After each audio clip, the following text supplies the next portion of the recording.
So why don't we jump right into it? And Brad, let's start with you. You know, we hear so much about just ever-evolving behavior of consumers and, you know, what that means for the economy and how do people keep up with it. From your perspective, what do you think that means for the companies? I mean, who are you seeing kind of winning in this rapidly evolving change in consumer behavior? So let me start with a recent e-commerce success. We did a deal recently called Pelican Water, which is a consumer durable branded water conditioning business. And so think about water coming into your home at the point of entry, a water softener, a water conditioner, a water filter, or water that is coming into your faucet. So think about a water filter. So think a business like that. And they invested in technology for the business. They invested in an e-commerce platform that they really plan to use to support the strategy and to really scale the business. That entire focus of their business has been about communicating with the consumer, about teaching them and educating them about water. That's what matters to them. So Pelican is really focused on making sure that that the consumer is learning everything they can and getting their questions answered. The business was sold, by the way, to Pentair for a little more than 3 times revenue.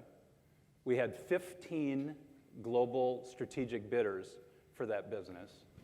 And at the end of the day, it was because of this e-commerce platform. Again, I mentioned a moment ago that you know, they were doing everything for the consumer to be educated, but they were also making the consumer journey, the customer journey, really easy.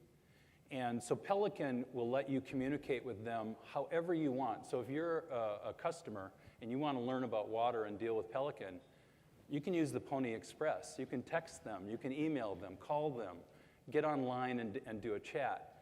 And so they've made that really easy. Yes, they've invested in some technology.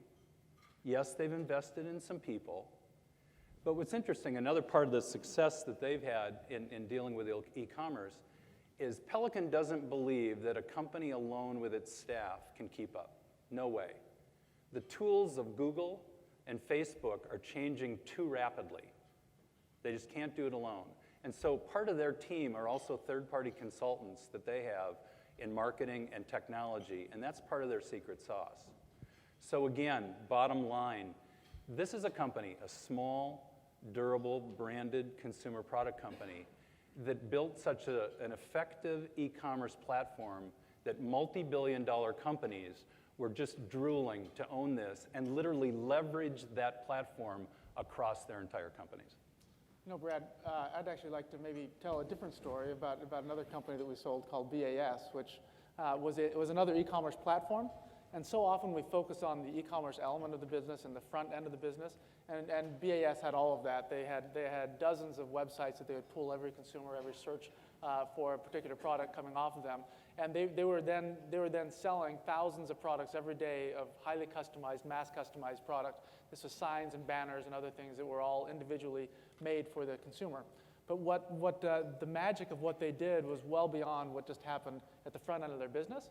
The magic of what they did also was what happened in the back end, where their production was capable of taking these thousands of orders and delivering every time right and quick and out the door within one day, these orders that were highly customized and doing it in a very cost-effective manner. So as we think about e-commerce, yes, the front end is extremely important. The back end to deliver on the promises that the front end gives is also an important part that people should think about as they think about evolving their business into this continually expanding e-commerce platform. I have another example. So there's a company presenting here today, the Enthusiast Group, that 10 years ago consisted primarily of an offline print publication, a publication called Beckett's. There's nothing more old school than a print publication. But the CEO, Sandeep, who's sitting over there, he saw something that mattered. He saw a brand that matters. And he saw an opportunity to transform the business and take an offline business completely online. So you flash forward 10 years later, you have a business model that's been completely transformed. It's online, it has a subscriber base. The brand still matters, but it has broadened out to many online revenue streams, and it has a very sticky, loyal consumer base of 25 to 44-year-old males who are into sports memorabilia as well as gamers.